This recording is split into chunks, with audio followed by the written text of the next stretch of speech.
Un hecho del que no cabe duda alguna es el cambio climático del que estamos siendo testigos y protagonistas. Un cambio climático que puede tener sus raíces naturales, pero que la acción del ser humano está teniendo un gran impacto. ¿Y qué podemos encontrar en la historia sobre el clima? En el vídeo de hoy, en Historia y Política, vamos a contar el largo verano medieval, que trajo mejoras en la alimentación, en el nivel de vida, el crecimiento del comercio, de las ciudades, del arte y mayores posibilidades de navegación que permitieron a los vikingos adentrarse en Groenlandia e Islandia. Por tanto, vamos a asistir a un capítulo que muestra cómo el clima es un condicionante vital para la vida de las personas.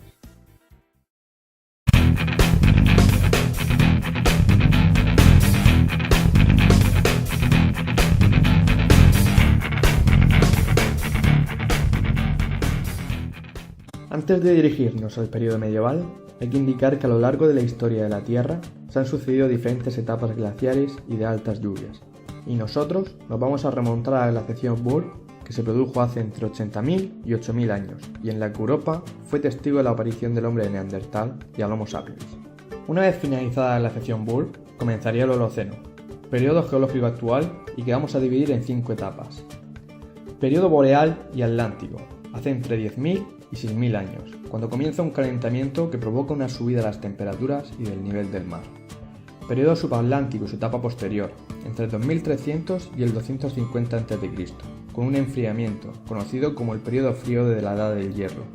Los glaciares alpinos vuelven a aparecer, así como un fuerte frío y un incremento de precipitaciones en el hemisferio norte. Sin embargo, en África bajarían las precipitaciones y el desierto del Sáhara avanzaría. Entre el 700 y 1300 después de Cristo, con el periodo cálido medieval.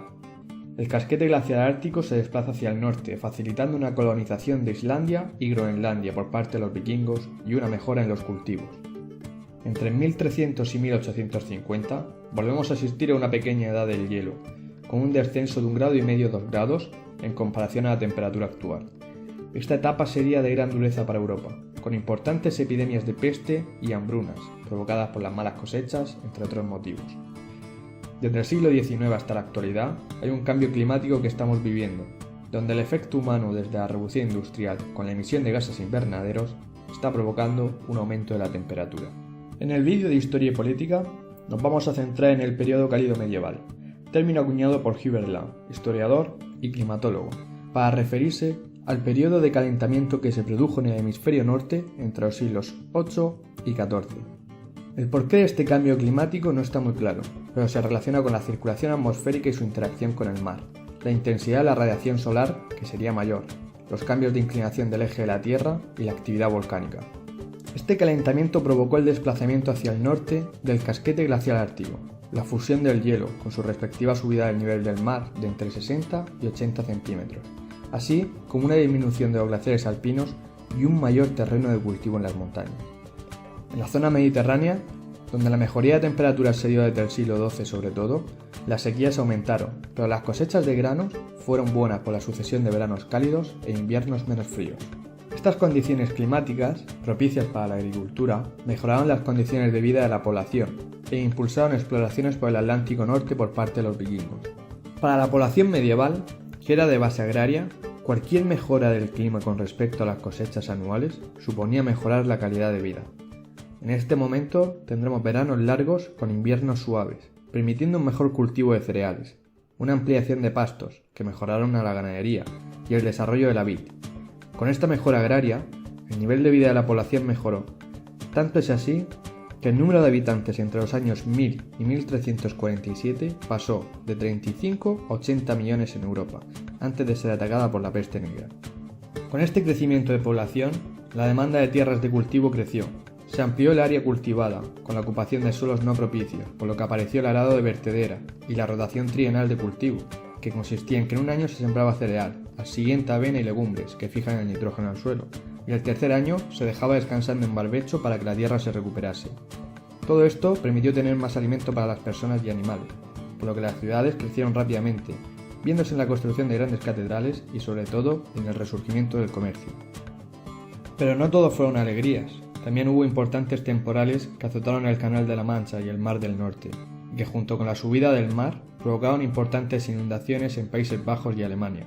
Por el contrario, en América, India, norte de China, Valle del Nilo y África Oriental sintieron los efectos de una sequía extrema. Volviendo a las navegaciones, hasta la Edad Media, el Atlántico Norte era un océano difícil de navegar, poco recomendado para las aventuras marítimas.